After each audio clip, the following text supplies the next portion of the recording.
Hi, my name is Tiffany Tsai, and my precedent is the Odette Monteiro estate in Rio de Janeiro, Brazil. The gardens of the Odette Monteiro estate, which lie in the valley outside Rio de Janeiro, were designed by Brazilian artist Roberto Burle Marx in 1948. In the landscape, Marx incorporated elements of the vast surrounding landscape, including the Serra dos Orgãos mountain range, and used native vegetation from nearby hills. Often referred to as the creator of the modern garden, Marx shares a reciprocal relationship with the Monteiro estate. Just as the creation of the garden established his reputation as a prominent landscape architect, he made the garden into a model for collapsing the middle distance between grounds and nature. The precedent set by this assimilation of mountains, forest, and sky is one of his chief contributions to landscape design.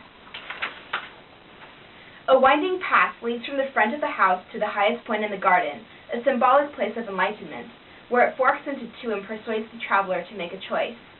For a person on the building's balcony, the curving dirt draws the eye through intercepting bowls of color before leading it to the horizon line. Central to the landscape is an artificial pool made by diverting a local stream, situated about a third of the way into the garden. The shining lake breaks up the level plane of the ground, introducing a second landscape that consists of leaves and clouds reflected in the sky.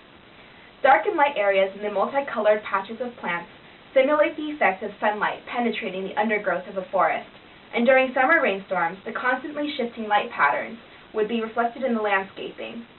Marx was influenced by European avant-garde, and he used the strong Brazilian sun to produce after-images, which are intensified by strong colors.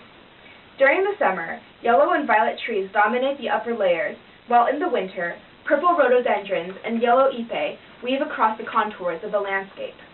A painter and botanist throughout his life, Marx sought to contain the larger landforms within his limited working canvas, and in addition to bringing in plants from the surrounding hillsides, he molded his flower beds according to the shape of black domes of granite. Rejecting surface unevenness, the estate had been deforested by coffee planting at the time. He searched for an underlying geometry, lines of order that extended beyond the garden. In an effort to domesticate the landscape, calla lilies and bamboo lined the natural stream. Freely roaming waterside fowl add an extra layer of movement to the picture, enhancing the fluidity of the curvilinear path and rounded vegetation areas. Marx's extensive use of primary colors reflects his belief in making his gardens accessible to a fundamental human vision.